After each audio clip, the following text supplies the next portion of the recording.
Hey guys, Mel the Terrain Tutor here with another Terrain Lab video for you, and in this Terrain Lab video what we're going to be doing is looking at how to make our own clump foliage.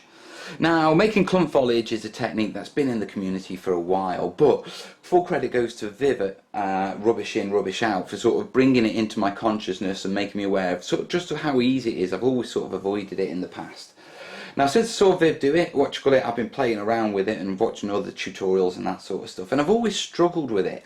And the problem I'm facing is that, you know, it's all very well having a tutorial saying it's this, this and this, and you do it, yeah, but that is based on using exactly the same materials.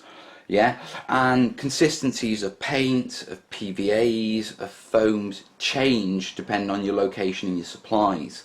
So what I thought I'd do is I'd do some experiments so I could really understand how the different foams, how different quantities of paint to PVA actually affect the mix and affect the results.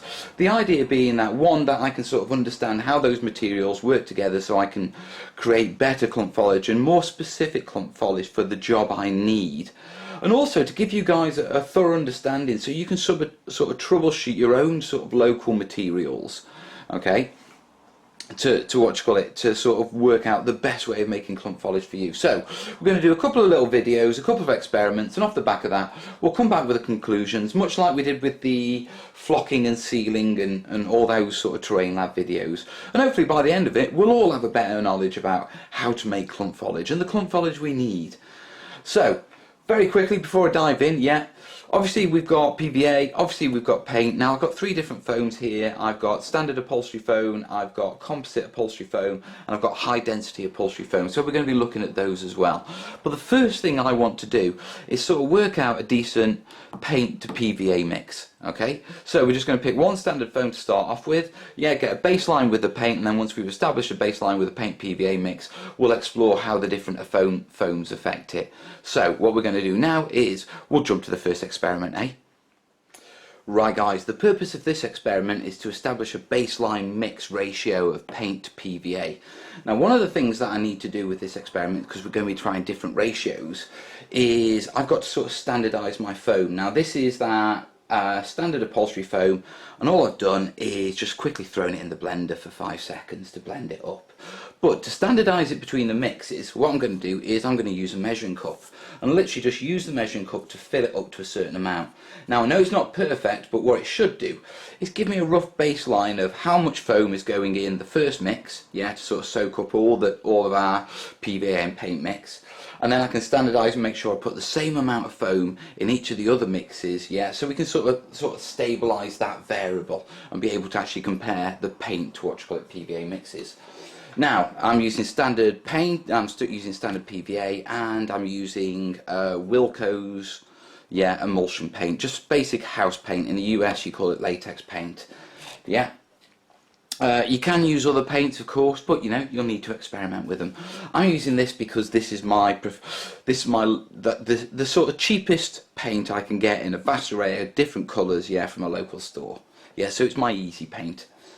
Now I've got a couple of syringes here, and I'm going to be working on a 10mm mixture. And I know from prior experiments that at most I want a 50-50 mix of PVA to paint. I don't want any more PVA in the mix than that. So what I'm going to do is use that as a baseline and reduce it down to a ratio of 3 parts paint, 1 part PVA, and then taking it really fine down, we're going to take it to 9 parts paint, 1 part PVA.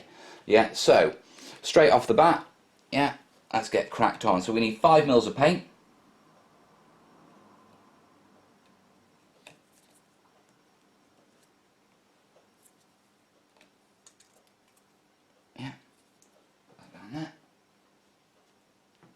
And then we're going to need 5 mils of our PVA, which is roughly to the top there.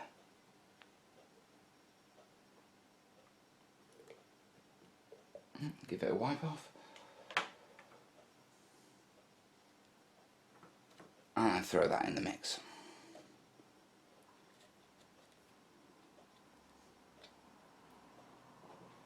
Right, so there's our 50-50 mix, and there's not much at all in there, to be truthful. Now you should really use gloves and not get your hands messy with this sort of stuff, but you know me. Yeah, so what I'm going to do is I'm going to start with 1 cup because I don't know exactly how much foam that's going to take to soak up. So if I start with 1 cup, we put it in and then we can add more and then we'll establish our baseline from there.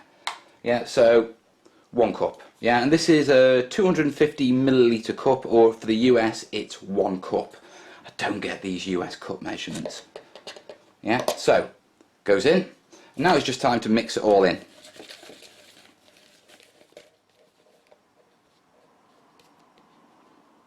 And there we go. Yeah, it's all mixed in now. Yeah, the colour's nice and all the way through, so to speak. So what I'm going to do is throw this down on my greaseproof paper, have a quick wash. Yeah, wash my green hand. Yeah, and then start on the other mixes. So I'm going to crack on with that now.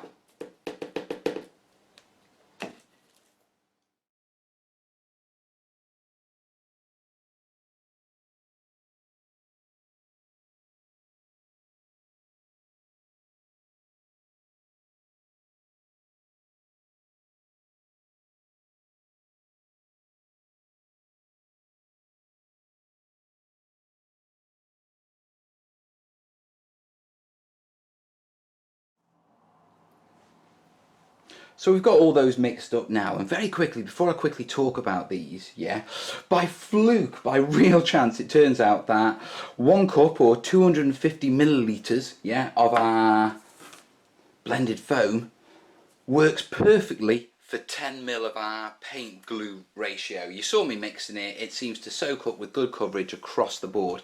Now we are going to look at that a little bit further on, but you know, there was no need to play with that. We got it right off the bat with the first one. Okay, now looking at that actual mixing them up, you saw it was a very quick and easy process. And dirty, but you know me.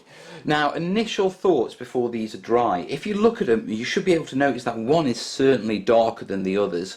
Now that's simply because, you know, this is our 50-50 mix. This is our 3 parts, paint, 1 part PVA, and this is our 9 parts paint, 1 part PVA. So 10% PVA, 25% PVA, 50% PVA. And if you notice on the 10%, yeah, the 1 in 9, much darker because there's a lot more pigment in the mix per clump foliage amount than the rest. This is a little bit darker than that one, but you know, the difference between the two isn't that much. Now we're not doing this for colour, okay, because we can change the colours later with our mix, yeah, but obviously that's something to be aware of. Now what I'm expecting is this, because this has got the high concentration of PVA, this to be a lot tougher, medium tougher, quite light. So all we got to do now is let them dry. We'll come back and look at the results. So guys, they're all dry now, and just to quickly remind you, this is 50% PVA, 50% paint. This is 25% PVA, 75% paint. This is 10% PVA, 90% paint. Okay, now straight off, they all feel pretty firm, firmer than normal foam. Yeah, but as you go down the sort of scale of the amount of PVA in the mix, yeah, they get softer. So this one is actually quite soft compared to this one. Okay, but that isn't a problem for clump foliage. 1, it is soft anyway, and 2, I know I'm going to be sealing it with watered down PVA when it comes to putting it on terrain, etc. So it being soft isn't so much of a problem. Now they all do look like clump foliage. You know, the paint's carried across quite nicely. The PVA has got that grippy sort of effect that gives it a sort of clump foliage effect. On top of that, you can see clearly now, you know, that sort of colour differentiation. Okay, very light, a little bit darker, seriously darker, and that's obviously down to the pigment count. Now the other thing I wanted to show you is obviously as you look at these, you know, you can see they're all, you know, they're all mixed well. Okay, see how they're all holding together? That's the clump foliage nature I mentioned. Right, but if I get chunks, yeah, like this chunk, yeah, and I rip it open. Actually, that's a pretty good example. Let's see if we've got another one. These are alright, actually. There's a bit in there. Ah, yeah. They are. And that piece. Do you see how it's still got the yellow on the inside? Yeah? Okay, that's where, obviously, when we were mixing it, you know, that it didn't carry straight through to the centre. And this is typical on large lumps, but you can get it on the smaller ones. Yeah, and if we look just at the top end of the scale, let's have a look at this piece. Let's see if there's any in here. Yeah, there you go. Now what this is telling me is there's not enough mix for the actual clump foliage. Okay, so there's enough to do the outsides, but with regards to our actual liquid mix, there's not enough to actually soak all the way through the clump foliage. So I'm going to experiment more on this, and if you come back in the next video, you'll be able to see what I'm going to do and how I'm going to have a play about with it and different foams and stuff like that. In the meantime, guys, as always, like it if you like it, share it if you think someone will find it useful. If you've got any questions, anything to throw in, any other experiments you'd like to see me do on clump foliage, yeah, throw them in the comments, guys. I'll be working on this over this week. And finally, you know, as always, you know, if you really like what I do, remember check out the Patreon link, guys. It really does help. Anyway, I'm going to crack on. I will see you in the next terrain lab, which will be coming very soon, and we will get even deeper into this glorious clump foliage. All the best, yeah? Ta!